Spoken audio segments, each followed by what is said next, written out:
right, should we get this party started? Yeah, all right, cool. Well, I know that part of this session is important to you guys, right? We're talking about application security. While we were waiting, I saw everybody using some application of some sort to kill some time or to work. The second part, security. I'm curious, in the room, how many folks in here are responsible for security in your organizations? Nice. Love it. Okay. How many folks here are from the application side of the house, either DevOps, IT Ops? Nice. Great. This is wonderful. This is a kumbaya moment, and this is exactly what the whole goal of the session is. I want to bring application team together with security teams. I want them to work together and stop the finger pointing. That's my goal, at least. Let's see how well I can do. No laughing. That wasn't a joke. That's my goal. I'm Randy Birdsall. I run product and app dynamics for a bunch of our portfolio, including application security. I am joined and privileged to have BradWelsh from the Indiana State Office of Technology to have a fireside chat. He's going to help set the context and remove some of the vendor bias that you might be getting from me, which I think will be helpful. Let's get into it. First things first, I am here to help now, after the session, and then via WebEx, if you guys have any questions that pop up or you just want to chit-chat about AppSec stuff, feel free to hit me up there. It says I'm going to be gone by like June 9th, but I don't anticipate that actually be the case, so we can always connect one-on-one too if that gets shut down. A little bit about me before I get into the heart of this, starting with who I am and not what I do. So I've 2 kids, got a fuzzy kid, got a wife, live in Maryland, and I love to be outside. If I can, I'll work outside every single day, whether I'm sweating or freezing. I love to hike. I got a 100-mile hike coming up in July I'm pretty stoked for in Maine. I'm looking for people to join if anyone wants to go. Also, I love board games. The nerdier, the more complex, the better. So also, I'm looking for people to join the board game club. Come find me afterwards. And then finally, music. It's kind of makes any bad situation better, and it's a beautiful art form that I love to either listen to or perform. So what do I do? So I've been at Cisco 19-ish years now. Started in the collab group, focused on building their products more securely, moved into the IoT group to help them start up their software business, then moved into the security group, building cloud-native security products, and then we started a skunkworks project because we thought application security wasn't being done in a way that's truly helpful to everybody, right? It was very much siloed to individuals in the security team, and it wasn't actually taking into consideration really valuable insights from the application side of the house. Within Cisco, we actually had acquired App Dynamics, so this is about 4 years ago or so. And we realized that all of the application information that we needed was right there in-house in a product, if we could just figure a way to merge them together. So we'll be talking a little bit about that journey and what we actually brought to bear, and some of the latest stuff that we've added into it. Agenda, new world. It's pretty wild out there. I'm guessing like more than half your sessions are talking about hybrid cloud, cloud native, new architectures for hyperscalers, new technologies, Kubernetes, you name it. It is a very different world from like 19 years ago when I started, when everything was a monolith, right? Now, the next thing we're going to go into is an idea about how we look at application security for these hybrid applications, those that are kind of in transition to the cloud. And then we'll talk with Brad, have a fireside chat about what they're doing within the Office of Technology for the state of Indiana. And then we'll finish up with a sneak peek of something that hasn't been announced. You guys are going to hear it here right now first before anyone else. Just make sure you don't tell anyone, all right? So let's talk about the world we live in now. It is driven by these digital experiences, right? And there's an expectation by the people that are using them to have a delightful experience, to get their problem solved. Prime example, I walked into the MGM Grand thinking I could walk right in and check in. The line went all the way to the exit, and someone had waited there, they said, for over an hour just to check in. And I'm like, that sucks. Little sign, it said, mobile check-in. Cool. Dun, dun, dun, dun. 5 minutes later, I had a digital key. I walked up to our room. I never even interacted with a single human. That's kind of sad. I would have liked to have an interesting conversation, but I also didn't want to wait for an hour to have that conversation. So it's kind of changing our life. And if you think about what's happened in COVID, it just accelerated that. If you didn't have a digital business, your business suffered, right? And I think that's changing the way that businesses are looking at how they measure their performance. So a key performance indicator right now is what is the experience that we're delivering to our customers digitally? Even if you're a brick and mortar, it's still critical to do that. And there's kind of three key things you have to think about when you're in this digital world. First is it actually doing what it's supposed to? Is it performant? Is it available? You also have to think about what kind of risk are we introducing? If you're going to be handling customers' data, there's actually regulatory requirements to how you handle that. And so you need to make sure you understand where the risk is to actually losing that data. And then finally, efficiency is key. The rate of innovation is kind of staggering. It's hard to keep up. The amount of work is going up. The number of people, especially on the security side, is actually going down because of a talent shortage. The number of developers is skyrocketing, so they're actually building more and more, faster and faster. It's a really tough world to live in. So if you can't have efficient teams that are collaborating, everything starts to kind of like fall apart. Just curiously, anyone here struggling with efficiency on the app side or the security side, keeping up with the pace of innovation? Everyone happy? No? No. Okay. This is made worse by the fact that it's super complex. So these new applications do allow for amazing operational capabilities. It allows for feature velocity. You don't have to worry about some of the underlying stuff. However, there's more to worry about, more technology stacks, more complexity, right? And you have to know more. You have to leverage multiple clouds, multiple paths, APIs, Kubernetes, serverless, the list goes on and on and on. And it's hard to keep up with that. It's made worse by the fact that there's all these different folks. They all have different goals, different missions, different objectives, and they live in their silos, and they have their own tools, and often they're working off the same data set, just turned a little to the side, right? And so it makes it really hard to collaborate across these folks.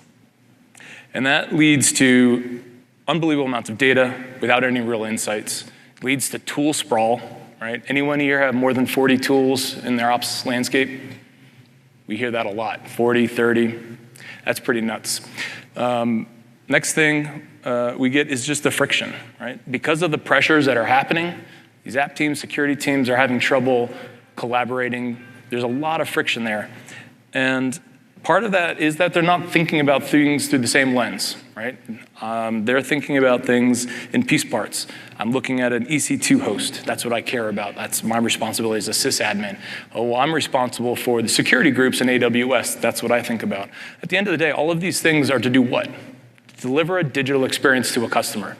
And if you don't look through that lens, if you're not saying, hey, what is that experience? How can I support it? And how can I prioritize my job and align to like the business goals?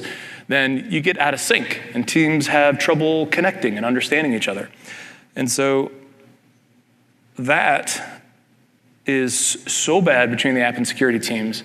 I see avoidance, like literally not answering calls, not answering emails, ignoring messages in our customers' environments.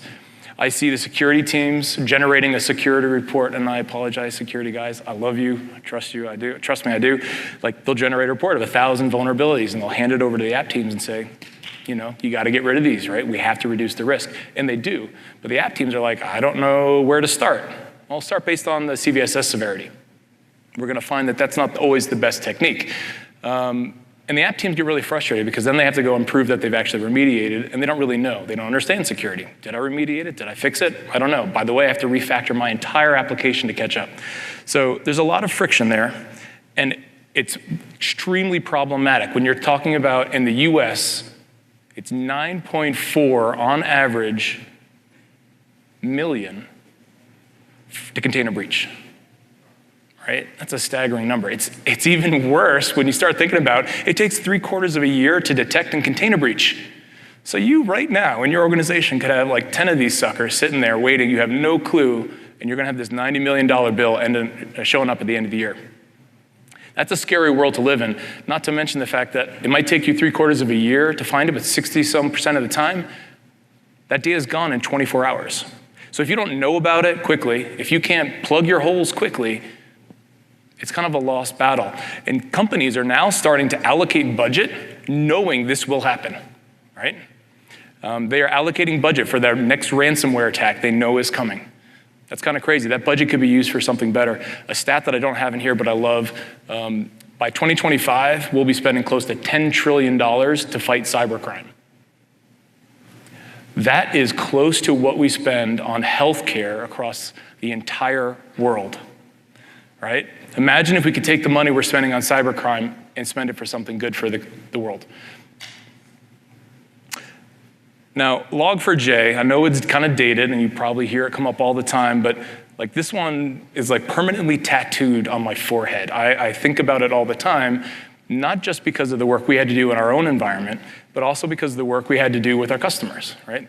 You guys, I think everyone pretty much suffered through it, right? And it wasn't we're just gonna like work over the weekend. It was weeks and weeks and weeks, potentially months. We still have customers today that I will not name, they might even be in this room, that are actually still running with Log4j, vulnerable instances of Log4j in their environment.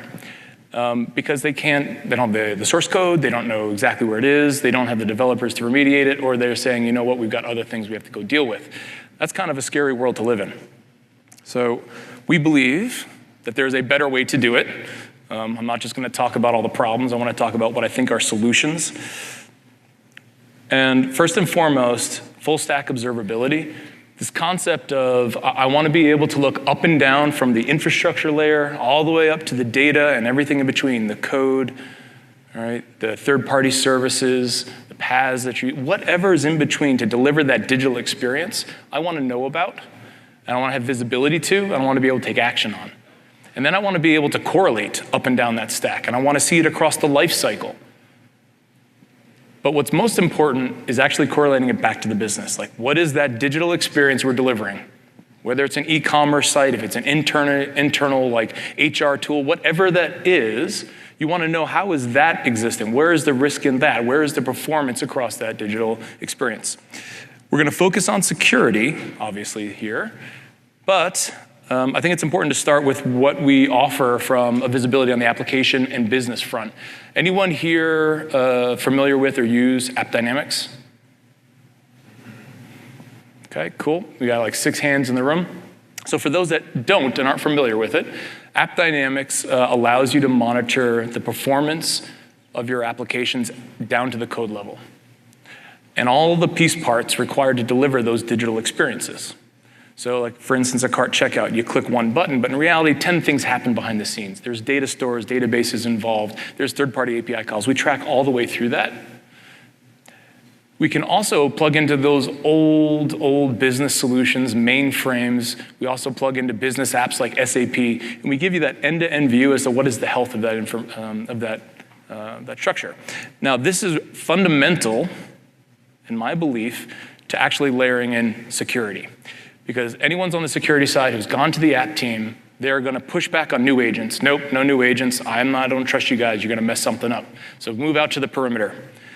So, hey, we want you to start using this new tool for security. And they're like, no. We use Jira, we use ServiceNow, we use Slack, we use WebEx, hopefully. Like, they want to work in their way, and security has to kind of fit into that model. So we want to give them an easy way to do that, right? Let's kind of Trojan horse it. Let's sneak it in. They're already doing APM. Even for those that didn't raise their hands on AppDynamics, you are using a tool somewhere in your app landscape to monitor the performance of those applications, right? It's already there. So from the security side, this is where I came up with the idea, like, why don't we just go and stick security capabilities right into that agent? And that's what we're bringing to bear with Cisco Secure Application. Anyone here use Cisco Secure Application? Brad, you don't count. No? Okay, cool. So Cisco Secure Application is built. We started building it when I was in the security group. So we leveraged the security teams and security engineering teams and research teams there, along with the performance development teams within AppDynamics. And we built this product together, so that it was not only secure, but also performant, and then obviously baked into the agent. And what does it do? One, it detects vulnerabilities in the code. This isn't vulnerabilities on disk, it's not vulnerabilities in a repo, it's actually how your code is executing. It detects attacks, people exploiting those vulnerabilities, and then allows you to define policy to block them. But it's not like a normal policy here where you're saying, all right, any request, I want to block. that looks like this, or I want to put up a firewall rule to block it. It is very precise. You're blocking based on code executing. I don't want this method to take this action. I don't want this method to reach out to the network. But layer on top of all of that is that business context, and this is why it's so important. Imagine you could go to somebody and say, hey, I found a vulnerability. I see it running in your code. It's not just on disk, it's running in code. And it's part of the checkout service. The thing that generates the revenue for our e-commerce site, that's where the vulnerability is right now. Do you think you have some time to remediate it, right? It puts everyone into action because they realize what they're doing, right? They are helping deliver on those business KPIs. It also makes sure that you identify where is the biggest layer of risk. And we can only do that because AppDynamics already has that understanding of the application and the business. And we couple that with the security insights from Secure Application plus other parts of Cisco's portfolio, like Kenna, Panoptica, Talos. Anyone here familiar with Kenna? Yep, cool. Talos? Yeah, great, even more. So Cisco already has these assets. It's about bringing them together in a super easy way, and you'll see how easy it is for us to adopt. So the agent architecture that we use for AppDynamics isn't just about instrumenting the code, where the back-end services are. It's actually instrumenting them at the front end. So you get a mobile device, a web browser, you have the back-end services with Java, .NET, dynamic languages like Node, Python, et cetera. Server agents for monitoring the underlying host, and then also database agents. All of these agents collecting that full stack view of the application and then passing that back up into our cloud. Now, we've got existing agents that were around before we launched Secure Application that look at different layers. For instance, like Secure Workload is an agent that's looking at the workload, the host OS, right? And then you've got our perimeter security, firewall, WAF, IPS. And we also have Panoptica. Anyone here familiar with Panoptica? Okay. You've raised your hand a lot. So are you a Cisco employee? Are you a plant? Just kidding. So we've got Panoptica, which is a cloud-native application protection platform. There's going to be some big announcements about that here at Cisco Live. That's also another source of information within Cisco's portfolio that we actually leverage in AppDynamics. So what we did was, as I said, built the security capabilities right into the APM agent. The beauty of that is the app teams have no pushback because they're already deployed the agent. It actually already has the security capabilities in there if they've kept it up to date. And then we automatically pull in the security insights from the Cisco portfolio on the back end. We merge them all together into the product. Now I want to walk through real-world usage. So let's talk a little bit about Log4Shell. So during Log4j, there's a whole bunch of vulnerabilities. This is the nasty one. This is the 10 out of 10. This is a remote code execution, which means that remote attacker very easily could actually take control of the system. What could they do? Well, they could actually install software on the underlying host OS. They could actually modify the application. For instance, let's say that you went to go deposit something into your bank account. If someone had control of the service, they could actually modify the bank account ID, and all of a sudden that deposit shows up in your account, in the attacker's account. Right? They could pull out credentials from it. They basically own it, and it's super easy. Let me just walk you through. The attacker sends in a request to this remotely accessible service. It has a string in it that gets processed by Log4j. The vulnerable instance of Log4j would then take that and say, you know what? This needs to go out to an LDAP server to do a string replacement. So it goes out to this LDAP server, which is attacker controlled. That attacker controlled LDAP server then spits back some malicious code. Log4j passes that back into the runtime environment, and it says, thanks very much, I'll go ahead and execute the code. You could actually completely replace how the application is operating through this attack. Super simple. The problem, like people understood it pretty quickly as to how bad it was, but the question was, where is it? Right? App teams were not 100% sure. They wrote the code, someone pushed it out on the ops side. Ops side was like, well, I don't know what libraries you guys are using. I can't tell you exactly where it is everywhere. Security team said, well, I scanned it and I found like 4 instances of it on this server. Which one do we need to update? Which one is being used by which service? It was kind of an all hands on deck moment where all these teams had to come together, but because they had no shared context, no understanding, no alignment to the digital footprint, it was hard for them to even prioritize. We had teams that basically said, we talked to somebody, and they said we should probably just start here. Not that they had some way to fully analyze and understand where to begin their journey. Does that story resonate with folks here? Yeah, okay. We can do better. So secure application, once instrumented into these applications seamlessly through the APM agent, so you're gathering both bits of data, right? APM data, security data. Sitting there, and it's monitoring, and it's finding the vulnerabilities. And it's not just finding, as I said before, not finding the fact that you're using the library, that you're actually loading it in memory, you're using the vulnerable bits of code, and aligned to the business transaction. So we know exactly where it is and what part of your business is going to be impacted. Then, when that call goes out to the malicious LDAP server, we can actually define a very granular policy that says, nope, not going to happen. We're going to block that from occurring. And then, of course, alert people and bring everyone together to know that this has been found and that you should be putting a policy into place. I'm going to dive into the details to try to explain how we work that magic. It sounds, I'm sure you've heard like from a million people, oh, we can solve this problem. I want to explain exactly how we do it. So first thing we're doing is we're tracking all the open source libraries that are used in these applications. So once you instrument your code and it starts up, we say, okay, what libraries are loaded into memory? And we're continuously monitoring that to identify any new libraries that are being added. And then we track the life cycle of those libraries. When you upgrade, downgrade, or remove, all of that is tracked. By knowing that and pulling in a vulnerability feed from Snyk, we can actually start correlating those libraries to actual vulnerabilities.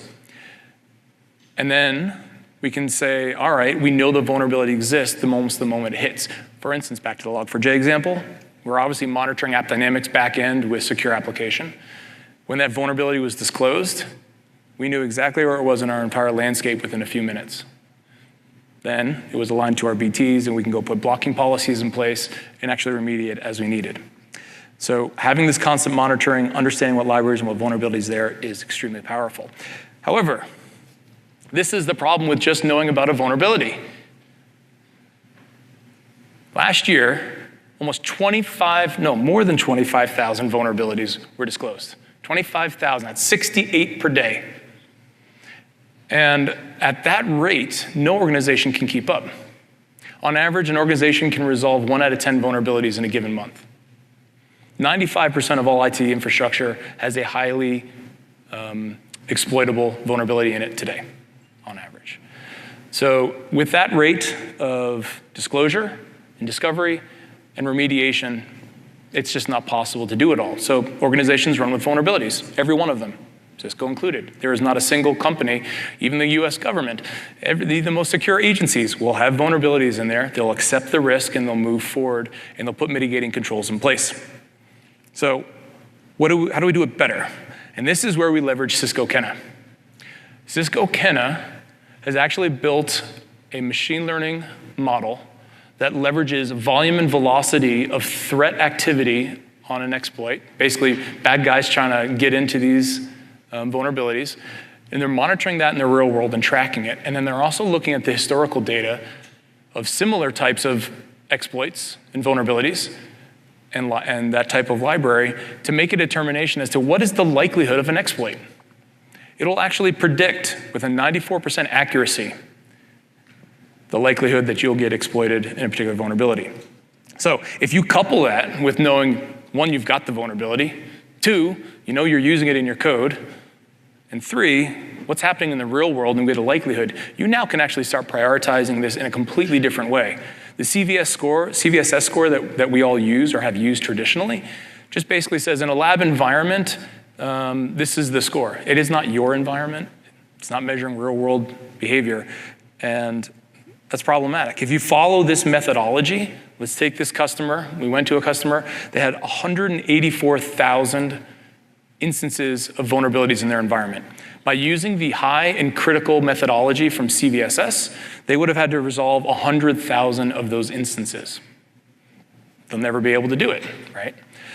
Then if you took a scanner approach, where someone's just like scanning the file system in repos, comes up with 136 that they are considered high or critical that need to be addressed. Never gonna happen. With Kenna's model, you're down to 2,000 that are known to have active threat activity, right? The scale is completely unbelievable. Like, companies can actually remove the right risk and not just based on the lab environment and the CVSS score by using Kenna. We talked a bit about the vulnerable behavior detection. I want to make this kind of clear. It's a superpower if you think about it. Knowing that you've got a vulnerability in memory is one thing, but we are monitoring runtime events, things like file access, network access, command execution, deserialization, all of these type of behaviors that happen in a normal process of an application running. We're monitoring all that, and we're correlating that back to the vulnerable code, and we can actually say, hey, this wasn't an attack, but you actually use it. That means there's an attack path. If someone wanted to, they have a path into the system to be able to exploit that vulnerability. That helps in prioritization, helps identify risk, and it also allows us to start pulling out really helpful things like stack traces. Because if you go to a developer and say, I need you to fix this, you're using this vulnerable code, they're gonna say, where? Well, now with App Dynamics, you can tell them it's in this service, in this application, part of this business transaction, and by the way, here's the stack trace that shows how the path through the code to get there. So the developer can go right off and start taking care of it. With that same visibility of runtime events and the vulnerable behavior, as well as our detection, we have the ability to detect attacks in that environment. So SQL injection, remote code execution, deserialization, all of these attacks and more, we're able to actually witness happening in real time inside that code. Oh, and we also have the stack trace for that too. So when you go to the developer, you do forensic analysis, we can help them understand how that attack happened. And your incident response folks that are gonna be doing that analysis are gonna wanna have that information. In addition, we will provide things like what file was accessed, what remote host did they connect to, what SQL query did they issue. That kind of visibility is often not there. Another use case that came up, I was speaking with, might have actually been Brad, where people who want to go back because they have to log everything that's happened, and there's some incident that they find out a year later, and they want to go back in time and say, what exactly happened in that application environment? Often, that's an impossibility, right? What we are able to do is capture all of those runtime events, and we store them as observations and make them available, and you can actually pipe them off into whatever storage that you want to stick them in. So you can actually go back in time and look at what your application did, what files it accessed, et cetera. But knowing about it's one thing, being able to block it's another. So that agent is able to consume a policy that you define in the UI that can be implemented without restarting, without causing any impact to processing of the ongoing transactions, right? That is not the same thing that happens in a typical security world, right? You put a new policy in place and stuff just breaks and you're like, I'm not sure what just happened. We can be very precise and say, network access from this specific method in this particular service should not happen. And so that policy, that level of granularity gets applied, no restarts, no impact on performance, everything keeps on operating. The next piece that we do, we talk about like this really complex world. It's usually built on third-party APIs, right? Just like open source software is used to expedite things, the use of third-party APIs is also helping accelerate that innovation. So those third-party APIs, like if you're not a credit card processing company, why would you go build a credit card processing solution, right? You're gonna leverage somebody else to do it. But when you extend that trust and you're handing all that customer data to them, you're also extending some risk. You don't know how they built their apps or how they run it. Most times, when I go to an organization and say, tell me all the third-party application APIs that you use for your apps, they're like, I don't know. It's up to each team. Really? Even though each team doesn't understand like the complete risk across the organization? They're like, yep.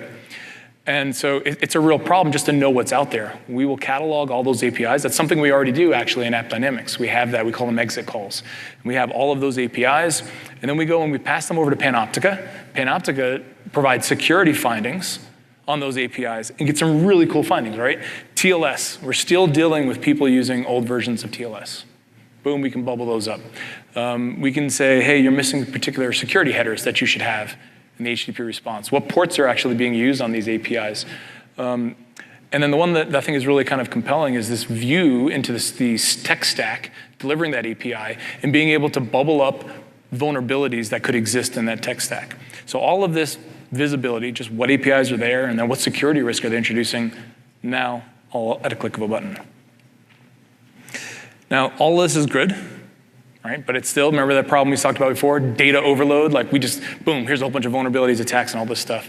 But like, what do I do about it? Where do I start? It's the same thing with the Log4j problem. You have to look through the lens of the business to prioritize. Where do I start on my journey? And this is where everything we just talked about actually gets correlated back to these business transactions. So we can understand all the hops along the way to deliver a particular experience, and we can tell you along all of those hops, the threat, vulnerability data, API data, all of that brought together to give you a score.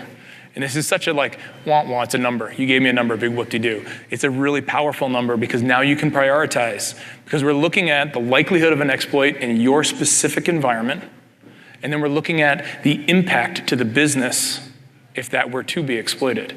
Those two things brought together to giving you this score allows you to know, I should start here. Even if a vulnerability might be a lower severity, right? Maybe I didn't think the service was actually publicly accessible, but we know it is because we can see the inbound requests.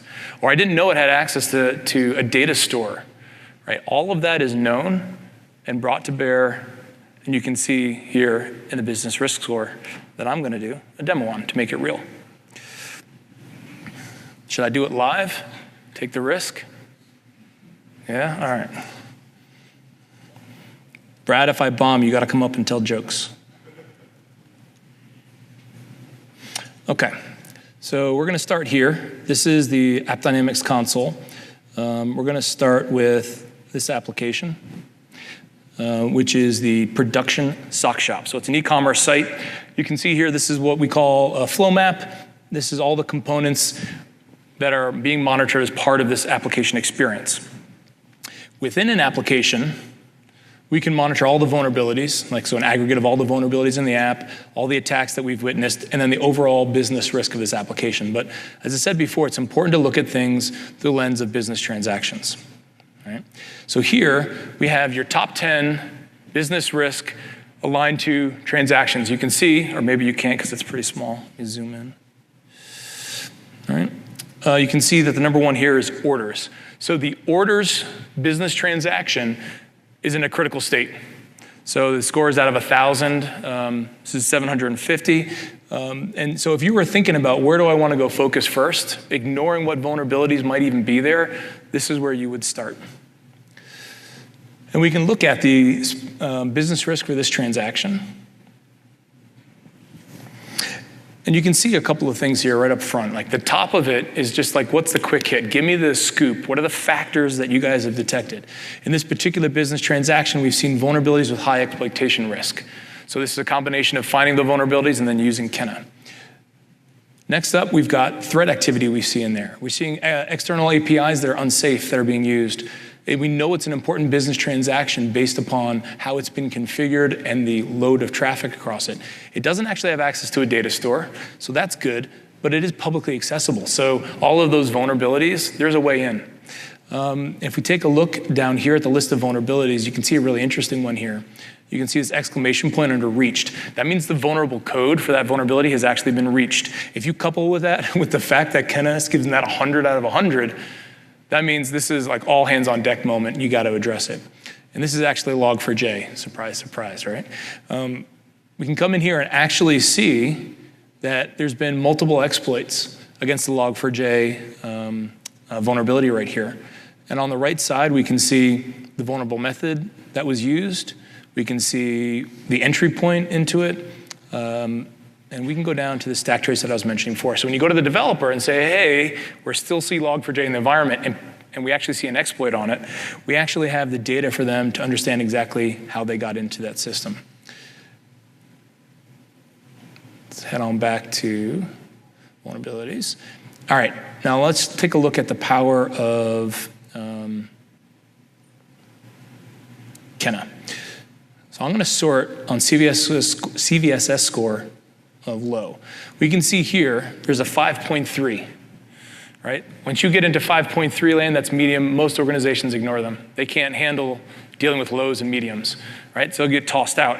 Kenna is saying we are seeing real world threat activity against this vulnerability right now, If you don't address it, you have an increased likelihood of this vulnerability being exploited. So you would go and basically uncover these blind spots for the security teams. Let's flip it around one more way. We'll look at a Locana score and sort based on CVSS. Here, we have a whole slew of 9.8s. A 9.8 means stop feature work. Dev teams are done until these vulnerabilities get remediated in a lot of organizations. Ken is actually saying, hey guys, people aren't targeting this. We're not seeing the threat activity that justifies the expense of a stop the presses moment. So take your time, finish out the sprint, get your feature work done, and you can get to it in the next sprint. All right? So this is a time saver as well as a prioritizer. All right. And then the other thing that I think is important here is the remediations. Because the moment you get into this mess, it's kind of overwhelming. What do I do? There's a million things I could go do. We want to make it super simple. For those on the app side of the house, you don't need to be a security expert to take action and start moving things forward. We'll actually identify, one, the important business transactions where that risk is, and then two, we'll tell you what remediation actions and where they need to happen, and this is important. We'll actually say, for instance, in the tier QMaster, right, so in the QMaster service, in the application production shock shop, you need to go and upgrade Tomcat embedded core to this particular version. And we'll continuously monitor that, and when we see it's done, boom, that moves off the list. So you always have that 1, 2, 3 list to start working your way down, right, to get that risk reduced. And we are constantly monitoring for that risk to ensure that we know when the environment changes and the app changes, or new vulnerabilities or new threat activity. So it's not a static number. You can see here it even dipped down and dipped back up in this particular application environment. So that's business risk observability from secure application. And with that, I would love to bring up Brad. Brad, come on down.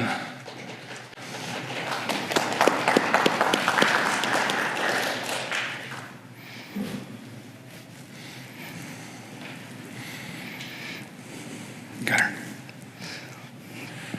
So we're gonna have to like awkwardly stand up here and have a conversation with each other. So this is gonna be fun. Which I side can would you make like this to real stand quick on? for you. What's that? Everything Randy said, you're welcome. Goodbye. Perfect, thank you. So Brad, thanks first off. Thank you for joining me. Appreciate it. Brad is somebody that, although I've only recently met personally, has already been a wealth of information. So I couldn't be more excited for him to share some of his experiences. You mind just introducing yourself first, who you are, what you do? Yep. We did just meet Friday, and then yesterday, last night, for about an hour going over everything. But Randy is, people are put into your life for a reason. We're going to work well together. So I'm Brad Welsh. I'm with the state of Indiana, with the Office of Technology in the states. We have many different agencies. I'm with the technology office. We're a consolidated state, so we are the IT department for the state of Indiana. We govern, we make policy, we help direct the agencies and choices, and the businesses help them make choices for their technology needs and things of that nature. I started 7-8 years ago with the state, was brought on to, they called me the PZ guy, which was a joke, protected zone. We had ASAs that we brought in to move the applications behind those ASAs. So I would watch how the applications spoke to each other. They're like octopuses all over and out. So I tore those applications down, put them behind the firewalls. That led to this, the CTO, Dave Fox, and his vision of application maturity and the products that Cisco now have for us. App Dynamics was the first one about 4 years ago, before Cisco bought them. We started with a POC with our professional licensing agency, put App Dynamics on it, helped them solve many problems with it right off the bat. And then as this has grown over the last year, 18 months, we've got into the full stack observability mode. Started with Greg at one of our APM days, Greg Ostrowski, your CTO, and started with Thousand Eyes, App Dynamics, and now Secure App. We do have Secure App enabled on our non-prod controllers, and the prod controllers will get turned on this month. Have been using that for almost 2 years now. So that's awesome. It's just short. Yeah, thanks. And could you share a little bit about the Office of Technology for State of Indiana and like your goals, objectives there, and how you fit into that? Yeah. Tracy and Dave, Tracy's our CIO, Dave's our CTO, Tracy Barnes and Dave Fox, their vision of application maturity, it's visionary, really. We have always been managed service provider, so to speak. We have a large private cloud, on-prem, VMware infrastructure, so a lot of servers. We have around 5,000 servers right now, I believe, virtual, many other physicals. But what we're trying to move to is to help the agencies deliver the most secure, best user experiences that we can. So using these tools, that's what I've been tasked to do for the state of Indiana around 8 p.m. No, that's cool. And can you talk a little bit around your vision that you set out on a while back around full stack observability, what that means to your organization, and then how you see it helping your constituents in the state? One more time, please. Yeah, full stack observability, how you guys are thinking about it. What are the problems you think it can solve for the state and your constituents? Well, simply, I want to get down to, I've always been in the weeds, if you will, the troll under the bridge. Get something fixed as quickly as possible. Get to the mean time to resolution as quickly as possible. Full stack will show you, as Randy showed you from the secure app side, but App D will show you exactly where your problem is very quickly to get that bubbled up either to your networking folks, if we're using Thousand Eyes and App Dynamics together, get to your infrastructure people if there's problems with the VMs, or get to the developers or the stakeholders and their vendors if it's an application problem. We deal with 90 plus different agencies, and within those agencies, there's different business units. Everybody here is a constituent to a state. You think about motor vehicles, your titles, registrations, things of that nature. You talk about workforce during COVID and all your unemployment issues that people were having. You talk about licensing if you're a bartender or a hair salon owner, on and on and on. 400 different licensing types we support. All of these applications that we use every day, our goal is to provide as close to 100% uptime and as close to, without the end user seeing what's going on in the background, mean time to resolution times lowered with these products. Yeah, that's cool. And then security is part of FSO, and I love some of the stories you were sharing. They warm my heart as a product manager, but do you mind sharing a little bit about how you see security fitting into full stack observability? Yeah, security, of course, at the state is at the top of everybody's mind, especially our CIO and our CTO. The security team has reached out to me over these products. They're using my C4E. I've developed a Center for Enablement, I call it, for the agencies to come, and I enable them to use the product to learn about their applications, things of that nature. The security team is mimicking what I've done. They've come to me to reach out to the agencies using Secure App to show them where they need to start their work. So when we talk about application maturity, from start to finish, my goal is from development, QA to prod, just 3 environments if we think about it this way. You have things like Veracode, the static scanning, things of that nature when you're developing. Once that thing gets released into the wild in development, or in the dev environment, Secure App takes over and it's living.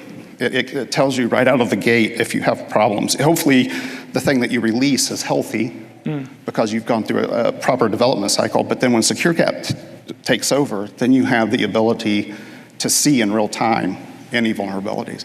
And once we get to prod, hopefully that's a mature, whether it's a cloud native app or an on-prem app that we keep, hopefully it's mature, and the security team has bought into that process. Yeah, that's awesome. I think it's kind of interesting if you could give a perspective on what does like security mean for your organization? What's the impact of a breach? Like, what do you guys worry about? Why is the security team reaching out? What's the problem they're trying to solve? Well, again, trying to solve the bad guys getting into your environment, which, as he alluded to, that breaches happen.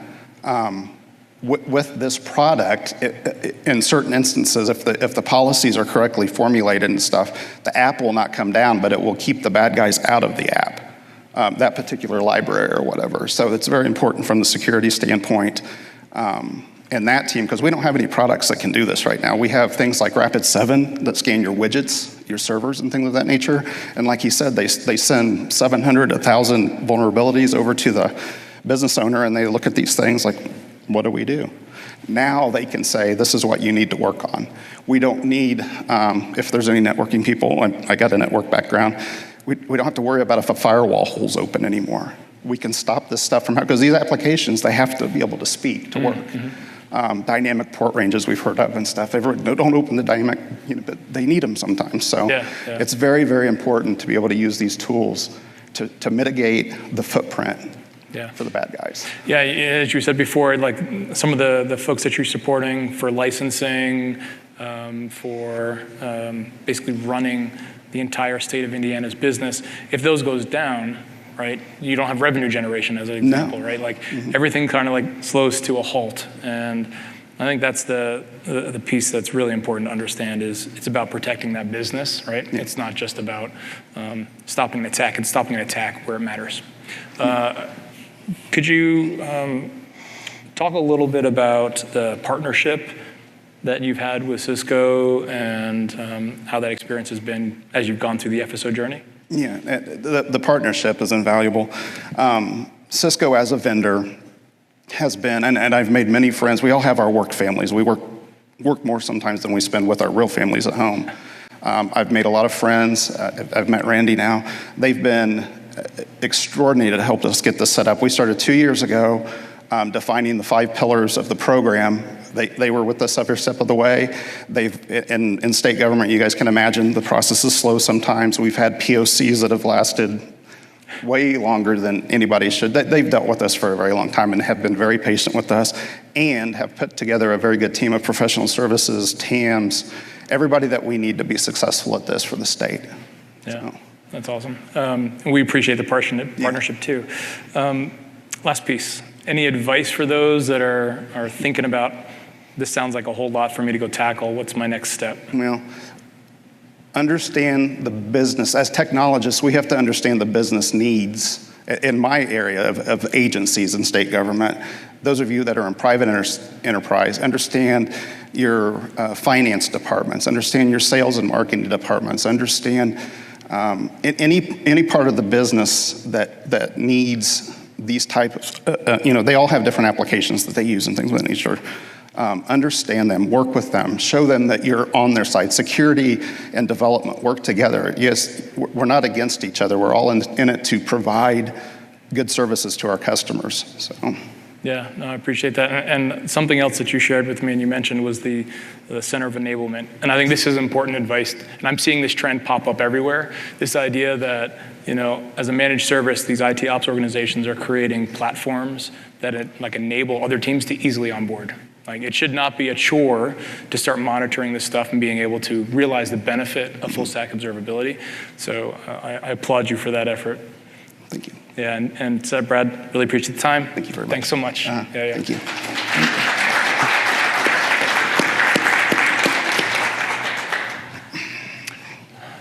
All right.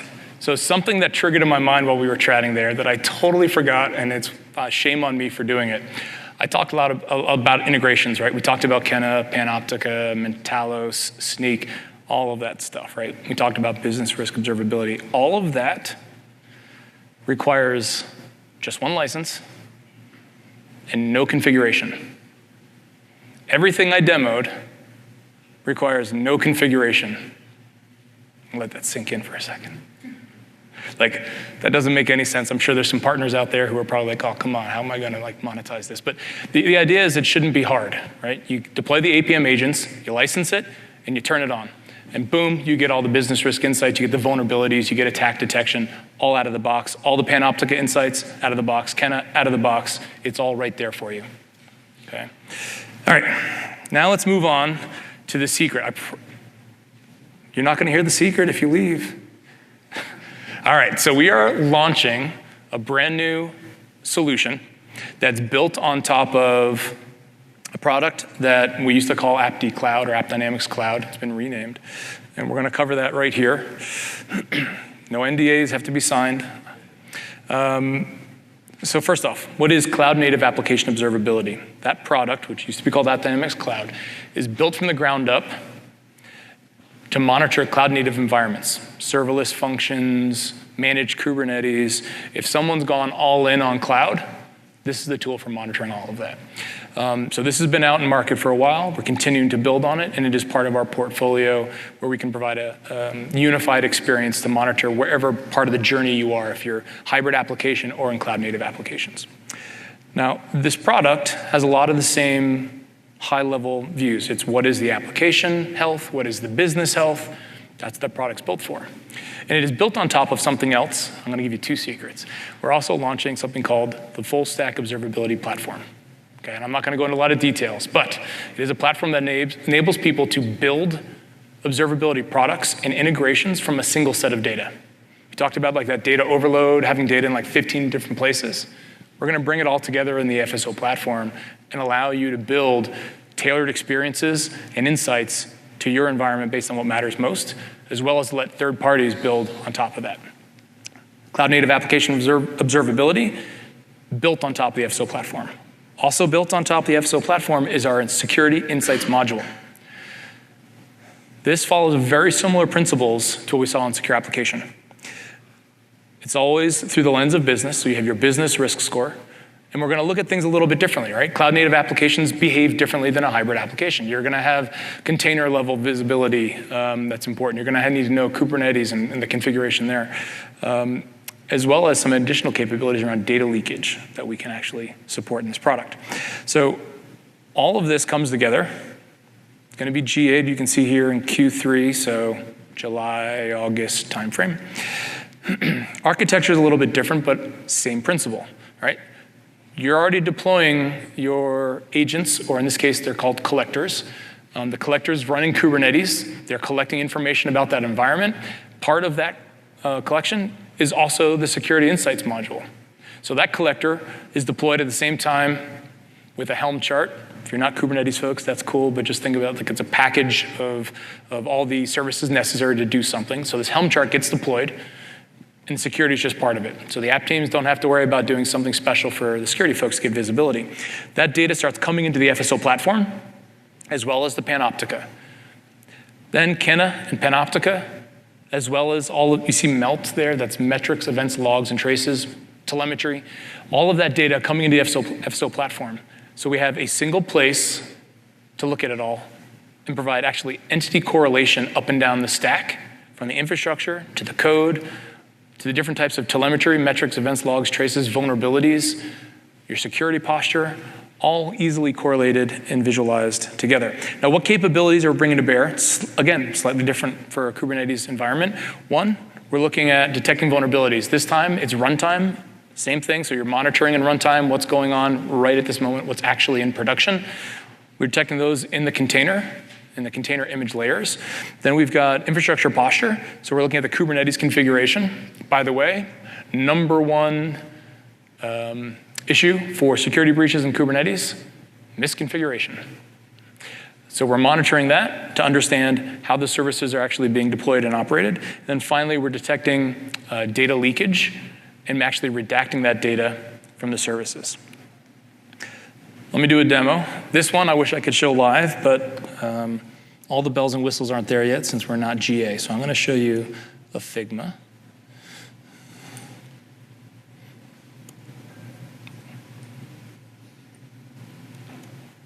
All right.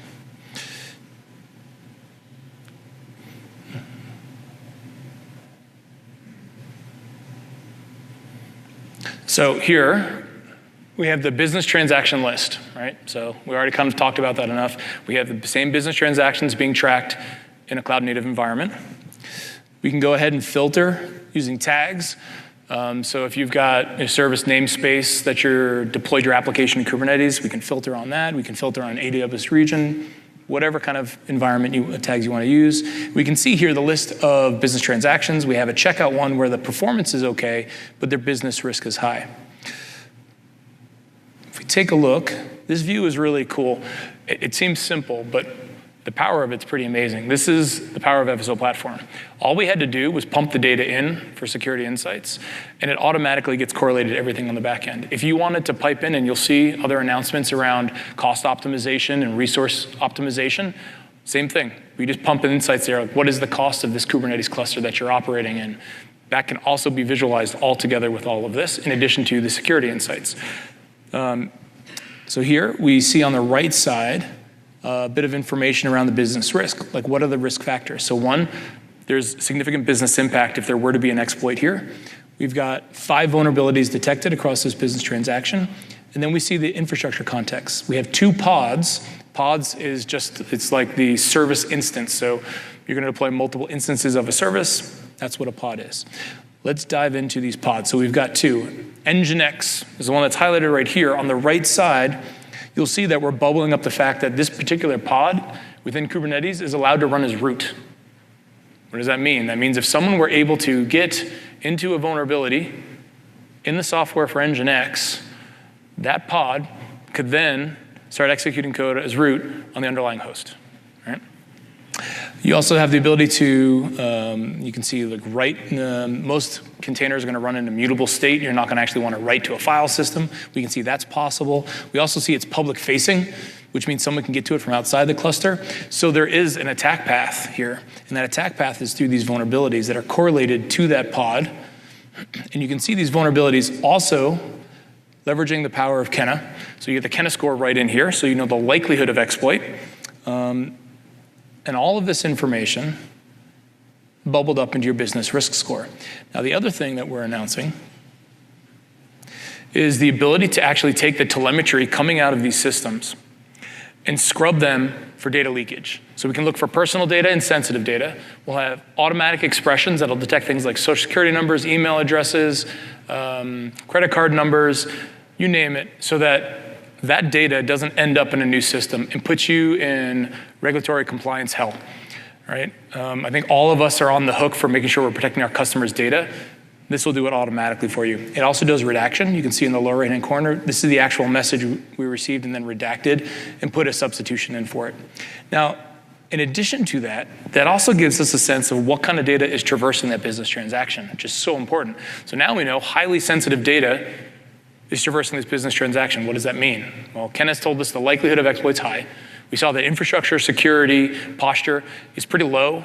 And so if someone could take a vulnerability from Nginx, they could pivot down into the host, and then you pretty much own anything running on that box, right? And the data that's traversing across this business transaction is actually of a highly sensitive nature. So the impact of that breach would be significant. All of that comes together to give us that business risk score. And just like we said before, there's always a laundry list of things to do. Let's take quick action. You don't have to be a security expert. We give the top 3 remediations in the exact same fashion we did in the other products so that you can start working on reducing that risk in that BT, or business transaction.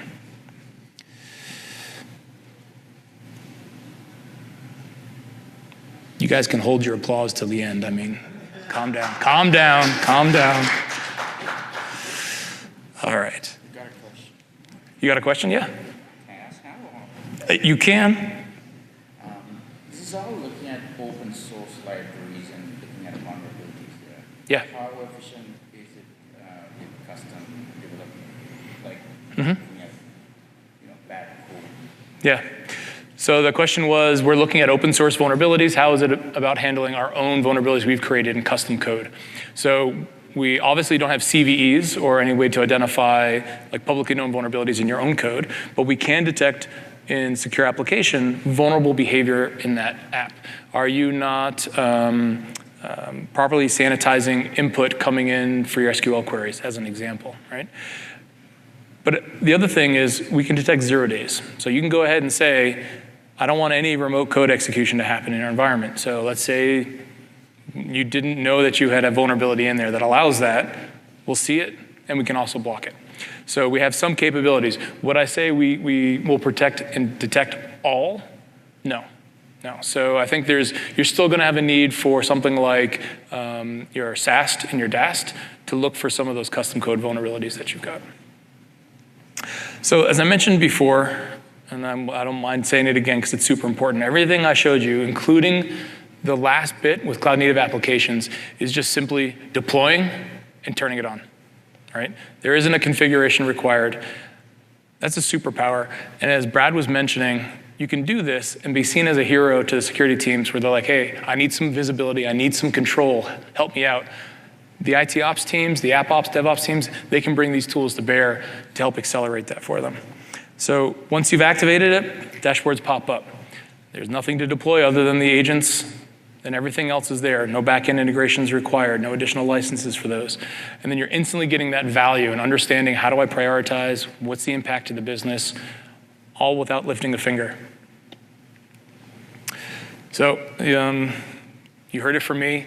I'm the product manager. Of course, I'm going to love my baby. Heard it from Brad.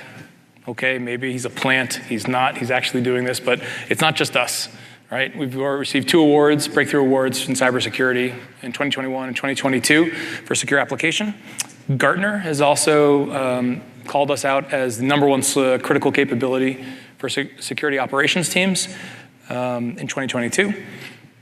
And this is one that actually is near and dear to my heart. When Log4j hit, we actually kicked off a program to have licenses given out to all of our customers to help them get through this because, like I said, it was easy for us to detect and block. So we actually gave those licenses out, and we had a guy who was running the war rooms actually say, for the first time in 3 days, I actually got some sleep. Thank you. Like, that's what I'm trying to do, is help the people out. That's what gets me excited. Bringing security and application teams together, removing that friction, that's what we're building, right? It's a better day at work. It's still work, let's make it better than it has been. All right, with that, I highly encourage you to fill out surveys. I want to know if this was useful or not. If it wasn't a 5 out of 5, tell me, I want to know, right? And I'll be here afterwards, you can ask questions, give me feedback. I also want to hear about your environments and how you're thinking about full stack observability and security. There's lots more information available. We can go down, check out some demos, talk to some experts in the world of solutions. I also have a deeper session on Thursday morning, 8:30 a.m. Come in hungover, it's totally fine. And thank you, I really appreciate the time. Thanks so much.